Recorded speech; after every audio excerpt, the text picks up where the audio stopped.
Pemeriksa paten. 1. Seorang pemeriksa paten sedang mengevaluasi sebuah invensi yang mengklaim penggunaan teknologi AI untuk mengoptimalkan proses manufaktur. Manakah dari berikut ini yang bukan merupakan kriteria patentabilitas yang harus dipertimbangkan? A. Kebaruan atau novelty. B.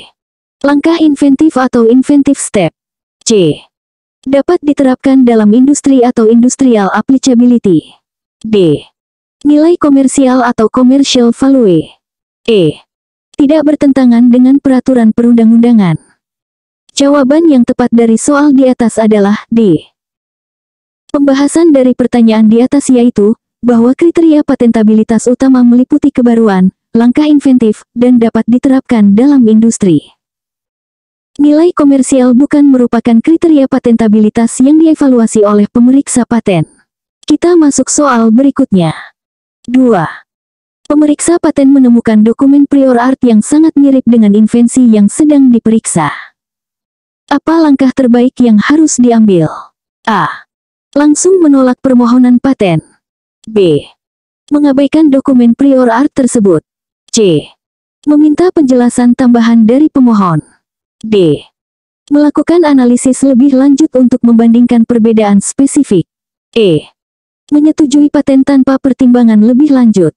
Jawaban yang tepat dari soal di atas adalah D. Pembahasan dari pertanyaan di atas yaitu, bahwa pemeriksa paten harus melakukan analisis lebih lanjut untuk membandingkan perbedaan spesifik antara invensi yang diajukan dengan dokumen prior art, guna menentukan apakah invensi tersebut memenuhi kriteria kebaruan dan langkah inventif. Kita masuk soal berikutnya. 3. Dalam konteks pemeriksaan paten, apa yang dimaksud dengan person skilled in the art? A. Penemu invensi. B. Pemeriksa paten. C. Ahli rata-rata di bidang teknik terkait. D. Pengacara paten. E. Pimpinan perusahaan teknologi. Jawaban yang tepat dari soal di atas adalah C. Pembahasan dari pertanyaan di atas yaitu, bahwa person skilled in the art merujuk pada seseorang dengan keahlian rata-rata di bidang teknik yang relevan dengan invensi. Konsep ini digunakan untuk menilai langkah inventif suatu invensi. Kita masuk soal berikutnya. 4. Pemeriksa paten menerima permohonan paten untuk sebuah algoritma matematika murni. Bagaimana seharusnya pemeriksa paten menanggapi permohonan ini? A. Menyetujui paten karena algoritma adalah hasil pemikiran manusia. B. Menolak paten karena algoritma matematika murni tidak dapat dipatenkan. C. Meminta pemohon untuk mengubah klaim menjadi aplikasi praktis dari algoritma. D. Meneruskan permohonan ke departemen lain. E. Mengabulkan paten dengan syarat algoritma harus dirahasiakan.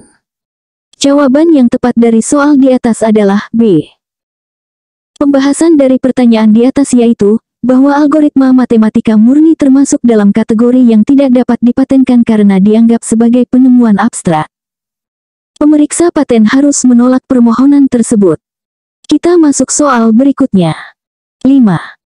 Seorang pemeriksa paten menemukan bahwa invensi yang diajukan memiliki langkah inventif, tetapi deskripsinya tidak cukup jelas untuk dipahami oleh ahli di bidangnya. Apa tindakan yang tepat? A. Menolak permohonan paten. B. Menyetujui paten dengan catatan. C. Meminta pemohon untuk memperbaiki dan memperjelas deskripsi. D. Mengabaikan masalah deskripsi dan fokus pada klaim. E. Menyetujui paten tanpa syarat. Jawaban yang tepat dari soal di atas adalah C. Pembahasan dari pertanyaan di atas yaitu, bahwa pemeriksa paten harus meminta pemohon untuk memperbaiki dan memperjelas deskripsi invensi.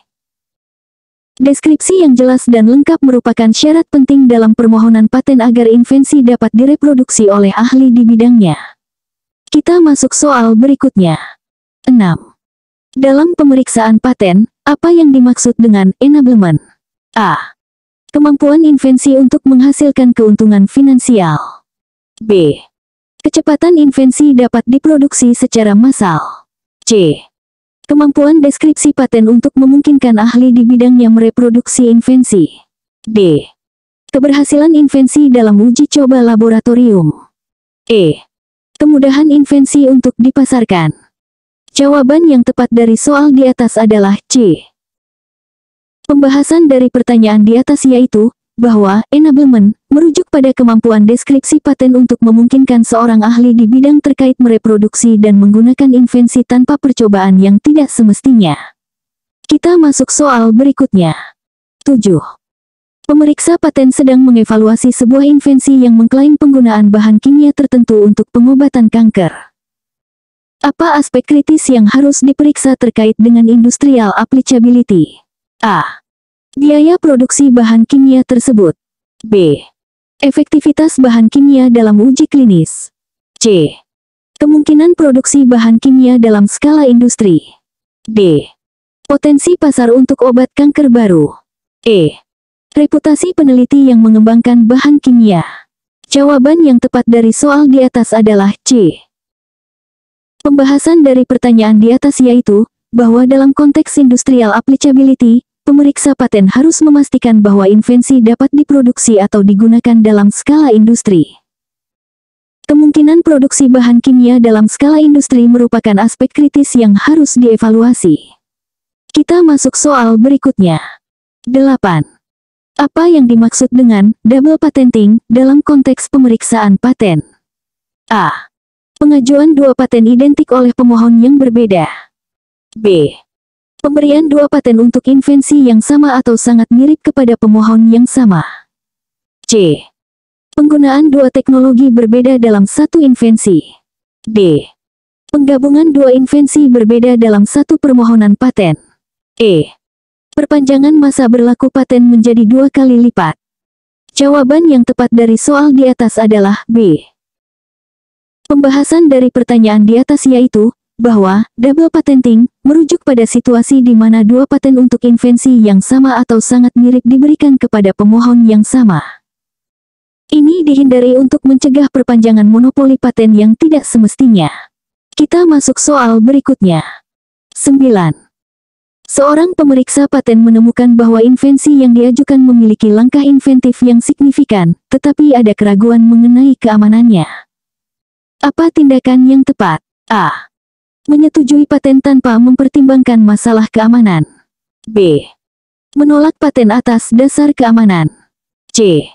Berkonsultasi dengan ahli keamanan dan meminta evaluasi lebih lanjut. D. Meminta pemohon untuk menghilangkan aspek yang berpotensi tidak aman. E.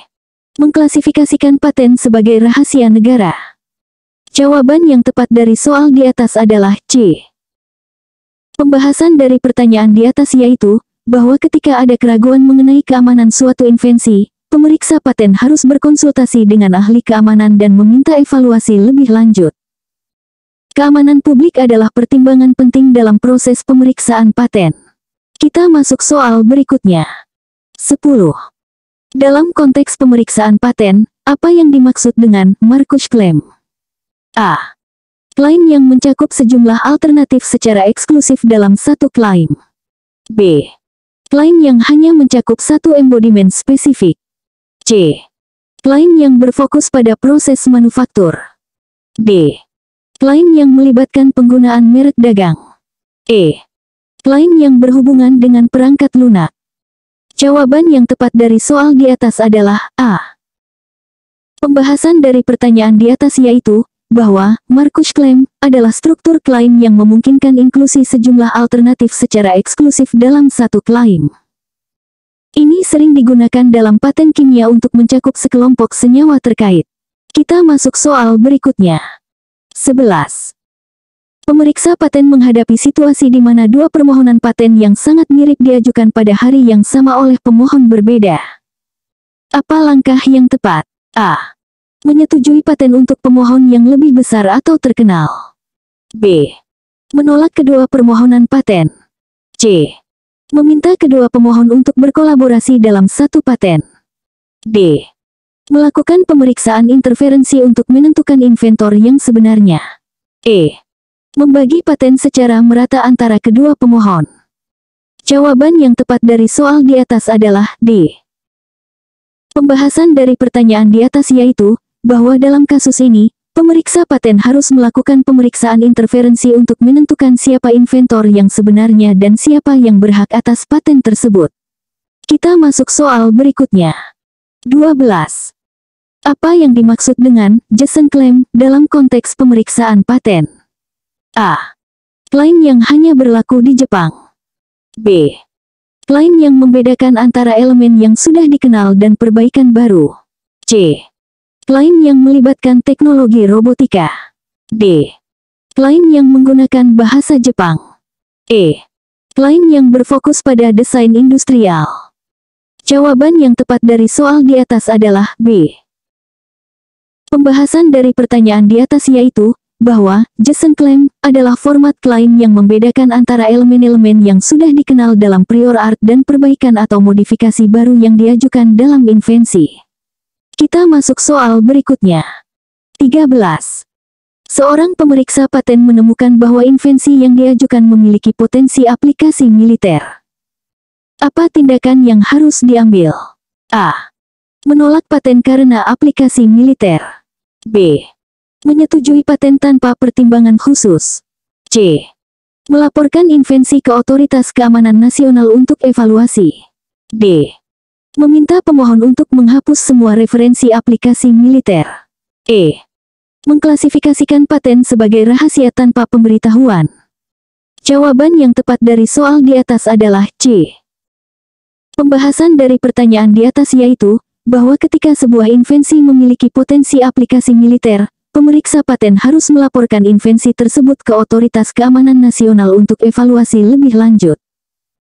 Ini untuk memastikan bahwa invensi tidak membahayakan keamanan nasional. Kita masuk soal berikutnya. 14. Dalam konteks pemeriksaan paten, apa yang dimaksud dengan inventive step atau langkah inventif? A. Langkah-langkah yang diambil inventor selama proses penelitian. B. Prosedur pengajuan paten. C. Perbedaan antara invensi dan prior art yang tidak jelas bagi ahli di bidangnya. D. Jumlah langkah dalam proses manufaktur invensi. E. Urutan kronologis pengembangan invensi. Jawaban yang tepat dari soal di atas adalah C. Pembahasan dari pertanyaan di atas yaitu, bahwa inventive step atau langkah inventif merujuk pada aspek invensi yang tidak jelas atau tidak dapat dengan mudah disimpulkan oleh seseorang dengan keahlian biasa di bidang teknik yang relevan, berdasarkan state of the art yang ada. Kita masuk soal berikutnya. 15. Pemeriksa paten menerima permohonan paten untuk sebuah metode bisnis yang diimplementasikan melalui komputer. Bagaimana seharusnya pemeriksa paten mengevaluasi permohonan ini? A. Otomatis menolak karena metode bisnis tidak dapat dipatenkan. B. Menyetujui tanpa pemeriksaan karena melibatkan komputer. C. Mengevaluasi apakah metode tersebut memberikan solusi teknis untuk masalah teknis. D. Hanya mempertimbangkan aspek perangkat keras komputer. E. Mengalihkan permohonan ke Departemen Hak Cipta. Jawaban yang tepat dari soal di atas adalah C. Pembahasan dari pertanyaan di atas yaitu, bahwa untuk metode bisnis yang diimplementasikan melalui komputer, pemeriksa paten harus mengevaluasi apakah metode tersebut memberikan solusi teknis untuk masalah teknis, bukan hanya implementasi komputer dari metode bisnis konvensional.